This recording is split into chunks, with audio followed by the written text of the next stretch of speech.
I couldn't look away from the monitor. My coworker stood in the alley on the screen, his face pale under the harsh security light. His eyes were open, staring straight into the camera as if he knew I was watching. He wasn't breathing. At least not that I could see. No rise and fall of his chest, no movement at all. "Move," I whispered. "Please just move." The voice answered me instead. "Stay where you are."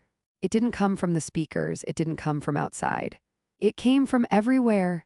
The two figures pressed their faces closer to the glass doors. Their red eyes burned brighter now, pulsing slowly like a heartbeat. I felt dizzy, like the room was tilting. The air grew thick, heavy, making it hard to breathe. I backed away from the counter, my hands shaking so badly I could barely keep my balance. My phone slipped from my fingers and hit the floor with a loud crack. The sound echoed through the empty restaurant, and for a moment everything went silent. Too silent. Then the lights went out. Complete darkness. I screamed and dropped to my knees, covering my head as if that could protect me. My mind raced through every nightmare I'd ever had, every warning I'd ignored. I thought about running, but I had no idea where the figures were now. A second later, the lights snapped back on. The doors were open. The figures were gone. I scrambled to my feet, my heart hammering. I ran to the front entrance and slammed the doors shut, flipping the lock with trembling hands. The parking lot was empty again. No shadows, no movement, no sign that anything had been there at all. I turned back toward the counter. The security monitors were normal now. Every feed showed exactly what it should. The alley camera displayed nothing but empty concrete and trash bags. My coworker was gone. I didn't know how long I stood there, frozen, trying to process what had just happened. My brain refused to accept it. People don't just disappear. Cameras don't lie. And yet, the back door creaked open behind me. I spun around, ready to run. My coworker stepped inside. He looked fine, normal. He smiled like nothing was wrong. "Sorry," he said casually. "Took longer than I thought." Relief hit me so hard my legs nearly gave out. I wanted to cry, to laugh, to yell at him all at once. "Where did you go?" I demanded. "I was calling you." He frowned slightly. "You didn't call me." Something about his voice felt off, flat, empty. I stared at his eyes. They weren't red. But they weren't right either. They didn't blink. And when he walked past me toward the counter, I saw his reflection in the glass door. I wish I hadn't, because behind him, something else was walking too. My heart dropped. There were two figures now standing side by side near the edge of the parking lot. Both tall, both unnaturally still. The light above them flickered again, casting broken shadows that stretched toward the building like reaching fingers. I stepped back from the window without realizing it, my heel bumping into the counter. My mouth felt dry. My coworker still hadn't come back. "Hey!" I shouted toward the back door, trying to keep my voice steady. "You okay out there?" No response. The figures outside didn't move. They didn't wave. They didn't knock. They just stood there, facing the restaurant, facing me. I grabbed my phone and checked the time. 1:47 a.m. Less than 2 hours into the shift, I forced myself to breathe slowly.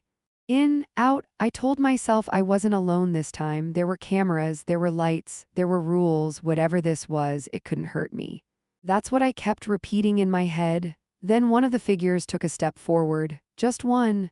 The sound that followed wasn't a footstep. It was more like a scrape, like something being dragged across concrete. My stomach twisted. I watched, frozen, as it lifted its head. Red eyes flared in the darkness. The second figure didn't move at all. I backed away until I hit the wall near the kitchen.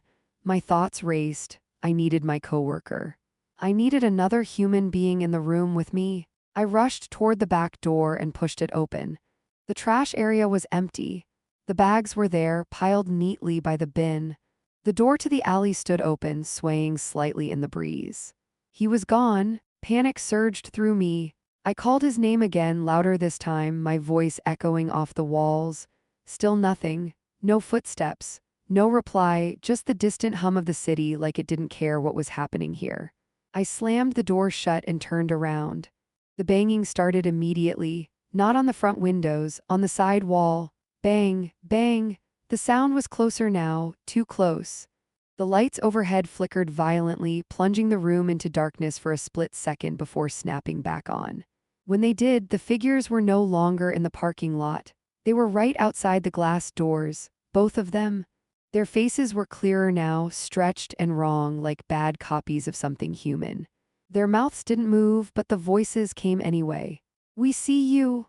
My legs gave out and I stumbled back, catching myself on a chair. Tears burned my eyes as my mind screamed at me to run, to hide, to do something. That's when I noticed the cameras. Every single one of them was pointed at me, not scanning, not rotating, locked. And on the monitor behind the counter where the live feed should have been, there was only static, except for one screen. The alley camera, it showed my coworker standing perfectly still, facing the lens, not blinking. I didn't reply to the message right away.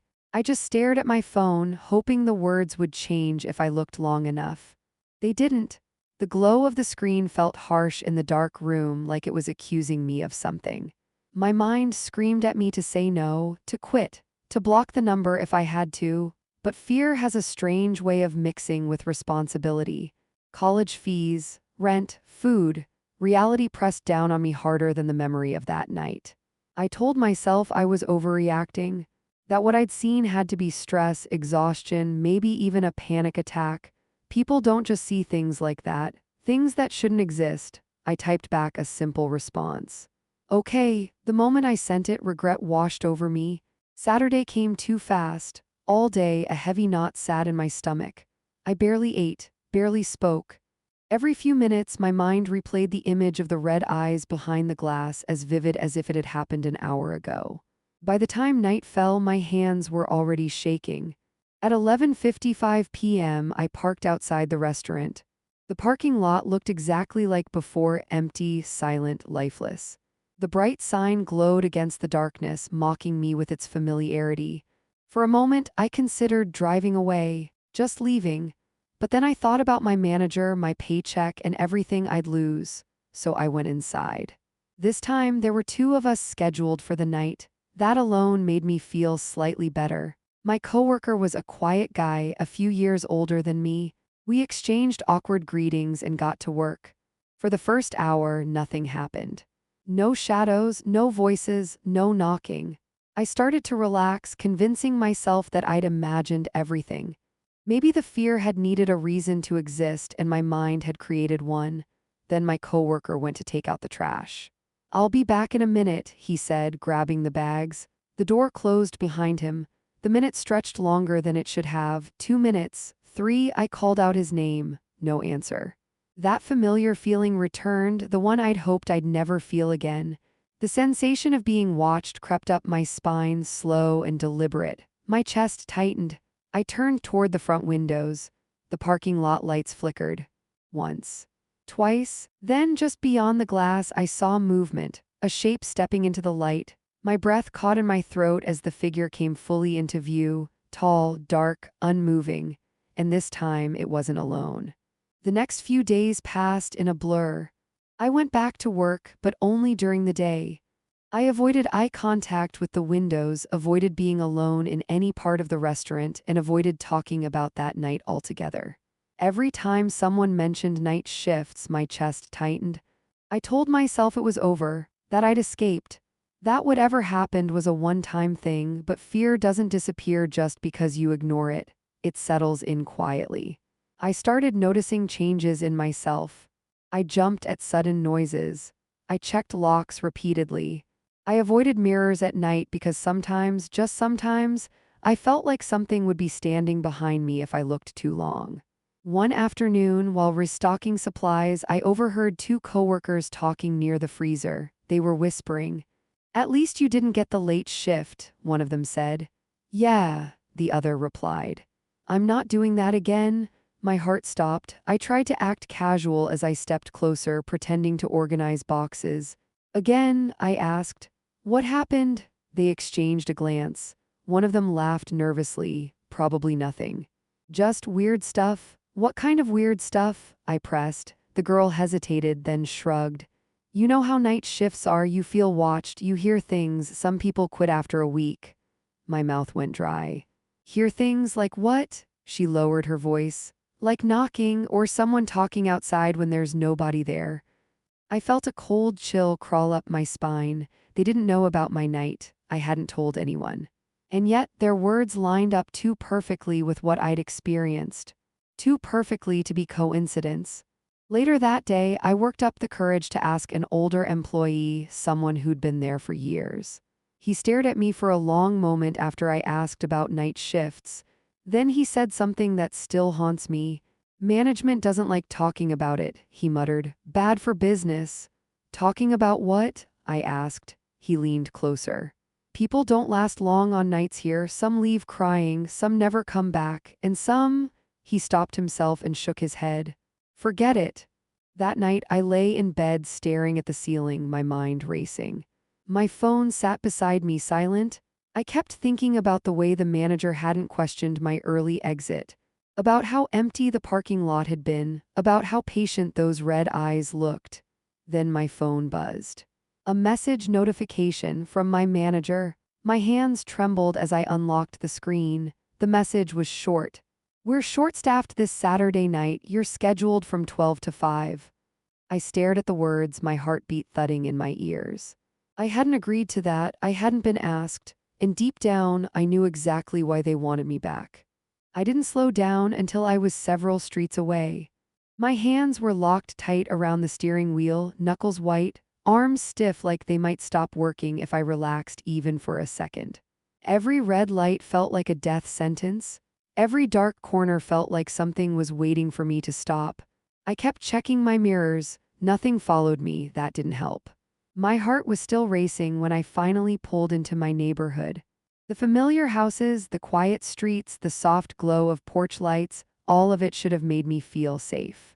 Instead, it felt unreal, like I'd driven straight out of a nightmare into a fake version of my life. When I reached home, I parked crooked in the driveway and rushed inside without even locking the car. I slammed the door behind me and leaned against it, gasping for air. My legs felt weak, like they might give out at any moment. I listened. No banging, no voice, no whisper saying my name, just silence. I locked every door. Checked every window, then checked them again. Only after I was sure I was alone did I collapse onto the couch, my head in my hands. My whole body was shaking now that the adrenaline was fading. I needed an explanation. I told myself it had to be a prank, someone messing with me, maybe a drunk, maybe a mentally unstable person. That had to be it. Monsters weren't real. Demons didn't stand outside fast food restaurants at night. But no matter how hard I tried to rationalize it, one detail kept crawling back into my mind. The eyes, they didn't look angry, they didn't look excited, they looked patient. My phone buzzed suddenly, making me jump. It was my manager. I stared at the screen for a long second before answering. I forced my voice to sound normal. I told him I wasn't feeling well and that I'd gone home early. There was a pause on the other end of the line, then he said it was fine. He didn't sound suspicious. He didn't ask questions. He didn't ask why the restaurant was closed. When the call ended, I sat there staring at my phone, realizing something terrifying. If he didn't question it, maybe night shifts ending early wasn't unusual. I barely slept that night. Every small sound made my eyes snap open. Every shadow in my room looked wrong. At one point, I was sure I heard a faint tapping, slow and rhythmic like knuckles against glass. But when I checked the window, there was nothing there. Morning finally came, but the daylight didn't bring relief. It only made the memory sharper, clearer, like it was daring me to pretend it hadn't happened. Later that day, I decided something. I would never work another night shift again. I didn't care if it meant losing my job. I didn't care if it meant finding another way to pay my fees. Because whatever I saw that night knew exactly where I worked, and I wasn't sure it had finished with me yet. My entire body went cold. "I can see you." Those words echoed in my head as if they had been carved into my thoughts. I stood completely still, bent slightly over the table I'd been wiping, afraid that even breathing too loudly would give me away. My heart was pounding so hard I thought it might actually make noise. Slowly, painfully slowly, I straightened up. The restaurant felt different now, heavier. The lights seemed dimmer even though nothing had changed. The hum of the machines felt louder, sharper, like they were screaming instead of working. I didn't want to turn around. I didn't want to face the windows again. But I had to. I forced myself to look. The thing outside the window was no longer just a shadow. It was standing directly in front of the glass now, close enough that I could see its shape clearly. Too clearly. It was tall, unnaturally tall, its body thin and distorted, like it didn't belong in the real world. And then I saw its eyes. They were glowing red, not bright like lights, dark red, deep like something burning under the surface. Those eyes were locked onto mine, unblinking, unchanging. I felt like prey being studied, then it moved. It raised one hand and began to bang on the glass. Bang! The sound exploded through the empty restaurant. I flinched so hard I nearly fell backward. The glass shook violently, rattling the frames. Before I could react, it hit the window again.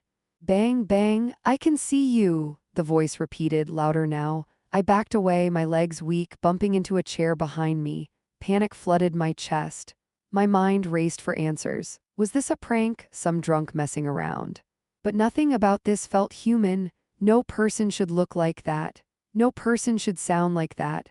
I ran toward the counter, fumbling for the phone, my hands shaking so badly I could barely dial. But before I could press a single button, the banging grew more aggressive. The entire front of the restaurant seemed to tremble. The thing leaned closer to the glass. Its mouth stretched into a smile that was far too wide. That's when something inside me snapped. I didn't think, I didn't plan, I ran. I grabbed the closed sign and slapped it onto the front door without even checking if it was straight. I didn't care. I sprinted through the back, my shoes slipping on the clean floor, my breath coming out in sharp gasps. As I burst into the parking lot, the cold night air hit my face. I didn't look back. I couldn't. I dove into my car, hands shaking so badly it took me 3 tries to get the key into the ignition. The engine finally roared to life. As I pulled out of the parking lot, I glanced at the restaurant one last time. The windows were empty. No shadow, no red eyes, nothing. But the feeling didn't leave me. Even as I drove away, one terrifying thought kept repeating in my head. What if it wasn't chasing me because it knew where I was going? I tried to ignore the feeling. At first, I told myself it was nothing, just my mind playing tricks on me. After all, this was my first time working so late. Anyone would feel strange being alone in a big, empty restaurant at 2 o'clock in the morning. The silence felt heavier than during the day, like it pressed against my ears. I kept working. I refilled ketchup and mayonnaise bottles, wiped counters, and stacked paper cups behind the register. The hum of the refrigerators and the distant buzz of the lights were the only sounds keeping me company. Every now and then, I glanced at the front door, half expecting someone to walk in. No one did. That's when the feeling returned, stronger this time. It felt like eyes on my back, not imagined eyes, real ones. The kind that make the hairs on your neck stand up without warning. I froze for a second, my hand still holding a stack of cups. Slowly, I turned around. Nothing. The dining area was empty, every table clean. Every chair perfectly in place.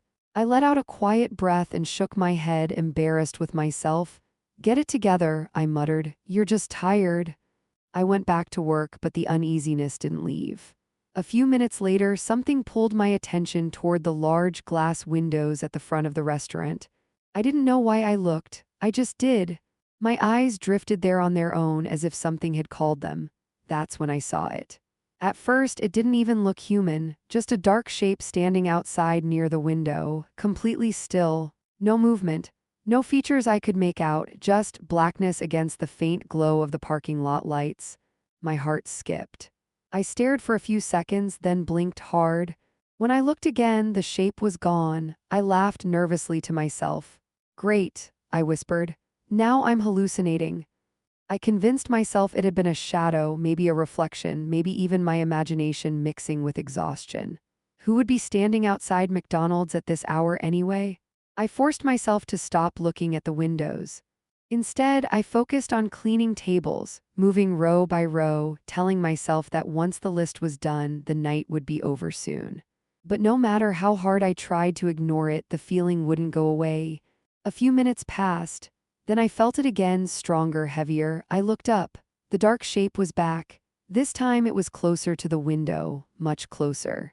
I could feel my heartbeat in my chest as I stared, trying to understand what I was seeing. It still didn't move. It didn't wave. It didn't knock. It just stood there facing me. I swallowed hard and stepped back. "No," I said quietly. "I'm not doing this."